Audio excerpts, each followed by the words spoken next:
আসসালামু আলাইকুম। আজকে খুব পরিচিত একটি বিষয় নিয়ে কথা বলবো, সেটি হচ্ছে গ্যাসের ট্যাবলেট বা গ্যাসের ওষুধ, ওমিপ্রাজল এই জাতীয় ওষুধগুলো। আমরা অনেকেই দীর্ঘদিন ধরে বছরের পর বছর এই ওষুধগুলো খেয়ে যাই, ভাবি এটা শরীরের কোনো ক্ষতি করে না, কিন্তু আসলেই কি তাই? কোনো একটা অ্যান্টিবায়োটিক আমরা খেলে, কোনো একটা যে কোনো ধরনের ওষুধ খেলেই অনেক সময় দেখি যে ডাক্তার সাহেবরাও সাথে একটা গ্যাসের ওষুধ দেন। গ্যাসের ওষুধ কি সবসময় প্রয়োজন? আসলে কিন্তু তা না।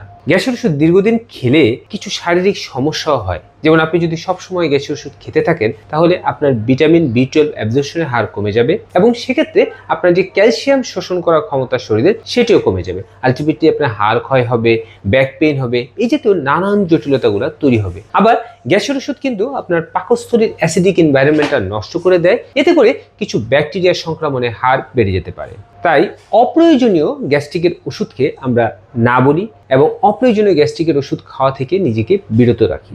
গ্যাসের সমস্যা প্রতিরোধে মেইন যে বিষয়টা প্রয়োজন সেটি হচ্ছে সঠিক খাদ্যাভ্যাস। আপনি যদি সঠিক খাদ্যাভ্যাস ফলো করেন, খাবার থেকে তেল, চর্বি, ভাজা পোড়া এই খাবারগুলো বাদ দেন, বাহিরের চটপটি, ফুচকা, ডিমের চপ, আলুর চপ, পেঁয়াজু, বেগুনি এই খাবারগুলো যদি বাদ দেন, আপনার গ্যাসের সমস্যা কিন্তু এমনিতেই দূরে যাবে। তাই গ্যাসের সমস্যা প্রতিরোধে গ্যাসের ওষুধ নয়, প্রয়োজন সঠিক খাদ্যাভ্যাস। ধন্যবাদ সবাইকে। ভালো থাকুন, সুস্থ থাকুন।